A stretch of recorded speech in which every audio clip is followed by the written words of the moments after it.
Article réservé aux abonnés, l'écrivain mexicain Antonio Ortuño, en 2018. Wiki de Radar-Opal. L'exil sied bien à Antonio Ortuño. Installé à Berlin depuis juillet, dans le cadre d'une résidence d'écriture d'1 an, le romancier mexicain goûte, en famille, la tranquillité que lui offre la capitale allemande.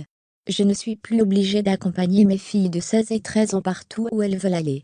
Elles peuvent sortir dans la rue comme elles en ont envie, nous confia-t-il un mercredi d'automne, à Paris.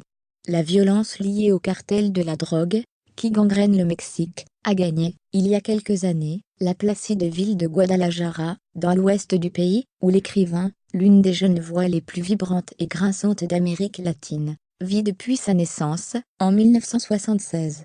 Outre des conditions matérielles idéales pour travailler, ce séjour en Europe permet à cet auteur prolifique ses romans, dont 3 traduits en français, 4 recueils de nouvelles d'échapper pour quelques mois au chaos qui règne dans cette ville.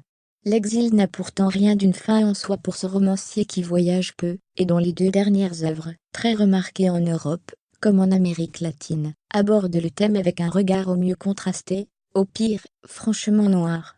Dans La file indienne Christian Bourgois, 2016, il narrait la tragédie des migrants d'Amérique centrale, leur route jonchée d'obstacles et de drames vers les États-Unis. Il y mettait en scène une assistante sociale à la Commission nationale de migration, envoyée à Santa Rita, ville fictive du sud-est du Mexique, pour porter secours aux rescapés du massacre d'un groupe de latino-américains fuyant leur pays. Article réservé à nos abonnés. Lire aussi le feuilleton.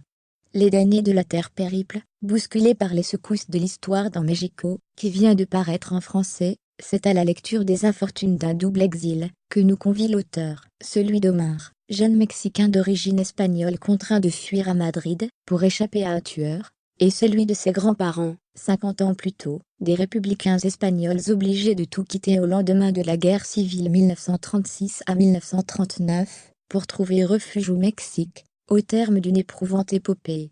J'avais écrit La file indienne, parce que je trouvais terrifiant que ce pays, qui avait été le refuge de mes grands-parents, et de ma mère, soit devenu un piège mortel pour tant de Centra-Américains, explique-t-il.